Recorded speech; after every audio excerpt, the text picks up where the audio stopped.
بسم اللہ الرحمن الرحیم۔ جامع ترمذی کی حدیث پاک ہے جس کا مفہوم کچھ یوں ہے: رحمت عالم نور مجسم شفیع معظم سرور انبیاء صلی اللہ علیہ وسلم نے ارشاد فرمایا، جب میری امت 15 چیزیں کرے گی تو اس وقت ان پر سرخ آندھی آئیں گی، طوفان آئے گا اور زلزلے آئیں گے۔ وہ 15 چیزیں کون سی ہیں؟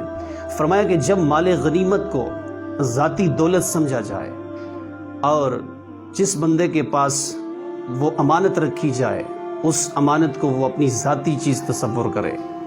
رحمت عالم صلی اللہ علیہ وسلم نے فرمایا کہ جب زکوٰۃ کو تاوان سمجھا جائے، اپنی ماں کی نافرمانی کی جائے اور اپنی بیوی کے ساتھ وفاداری کی جائے، اپنے دوستوں پر احسان کیا جائے اور اپنے ماں باپ پر ظلم کیا جائے، اور اس کے ساتھ ساتھ فرمایا مسجدوں کے اندر آواز بلند ہوگی، شور ہوگا، مطلب یہ کہ دنیاوی باتیں ہوں گی، فتنے ہوں گے، اور فرمایا کہ سب سے کمینہ شخص وہ قوم کا حاکم ہوگا۔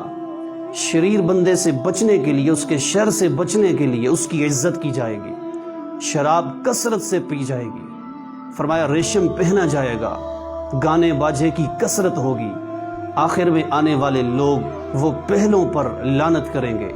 جب یہ ساری چیزیں ہو جائیں تو اس وقت جب یہ چیزیں عام ہو جائیں، اس وقت سرخ آندھی آئیں گی، طوفان، زلزلے آئیں گے۔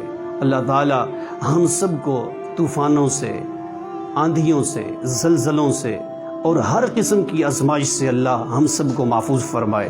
السلام علیکم ورحمۃ اللہ وبرکاتہ۔